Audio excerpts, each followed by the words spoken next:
America ने भारत के साथ हुई ट्रेड डील का फैक्ट शीट थोड़ा बदल दिया है। इन बदलावों से भारत को फायदा ही फायदा है। सर्टेन पल्सेस को हटा दिया गया है, मतलब भारत को अमेरिकी दालों पर टैरिफ घटाने की जरूरत नहीं है। पहले कहा गया था कि भारत 500 अरब डॉलर से ज्यादा के अमेरिकी सामान खरीदने के लिए कमिटेड है, लेकिन अब कमिटेड की जगह इंटेड शब्द कर दिया गया है, यानी कि भारत खरीदने का इरादा रखता है।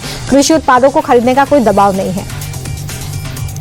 यूपी के बजट को लेकर सपा प्रमुख अखिलेश यादव ने यूपी सरकार पर निशाना साधा। अखिलेश ने कहा कि ये विदाई बजट है। 2027 में बीजेपी की यूपी से विदाई तय है। सबसे बड़े बजट पर अखिलेश यादव ने सवाल उठाए। सपा प्रमुख ने कहा कि बजट का आकार बड़ा है, लेकिन सरकार बजट का 50% हिस्सा भी खर्च नहीं कर पा रही है। यूपी में बाकी राज्यों से प्रति व्यक्ति आय कम है।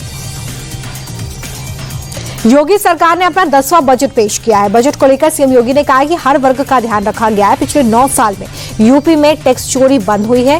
हमने कोई टैक्स नया नहीं लगाया, लगातार राज्य का बजट बढ़ा है। सीएम योगी ने यह भी कहा कि पिछले 9 सालों में बेरोजगारी को कम करने में सफल हुए हैं। देश की टॉप 3 अर्थव्यवस्था में उत्तर प्रदेश शामिल है। हम यूपी में एआई मिशन और स्किल की योजना बढ़ाएंगे। साथ ही प्रदेश में कई सिटीज में इकोनॉमिक जोन बनाए जाएंगे। नीतीश कुमार के राबड़ी देवी वाले बयान पर आरजेडी ने मोर्चा खोल दिया है। पटना में विधान परिषद के बाहर राबड़ी देवी के नेतृत्व में सीएम नीतीश के खिलाफ प्रदर्शन हुआ। इसमें आरजेडी एमएलसी ने मुख्यमंत्री होश में आओ के नारे लगाए और कहा कि नीतीश जनता के साथ किए वादे पूरे नहीं कर रहे हैं, बल्कि विधायकों को धमकाया जा रहा है। मुख्यमंत्री मोहन यादव उज्जैन दौरे पर हैं। मुख्यमंत्री ने सियासत 2028 की तैयारियों को लेकर क्षेत्र को बड़ी सौगात दी है।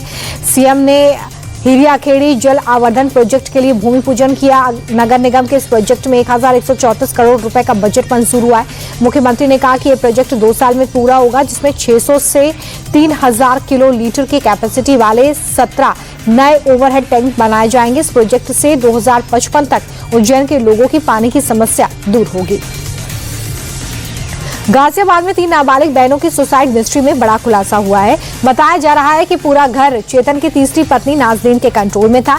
नाजनीन ही ये तय करती थी कि बच्चियां क्या पढ़ेंगी, कहां पढ़ेंगी। चेतन नाजनीन की मुस्लिम पहचान छिपाता था, टीना बताकर दूसरों से मिलवाता था। जिस दिन तीनों बहनें बालकनी से गिरी थी, उस दिन लिफ्ट में नाजनीन ने चेतन की पहली पत्नी सुजाता को थप्पड़ मारा था।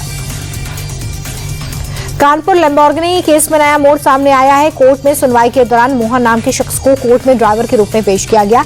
वहीं पुलिस ने दावा किया है कि जिस समय हादसा हुआ उस वक्त शिवम मिश्रा ही कार चला रहा था। इसके वीडियो और इलेक्ट्रॉनिक सबूत हैं, जिसके बाद कोर्ट ने मोहन को ड्राइवर मानने की मांग खारिज की।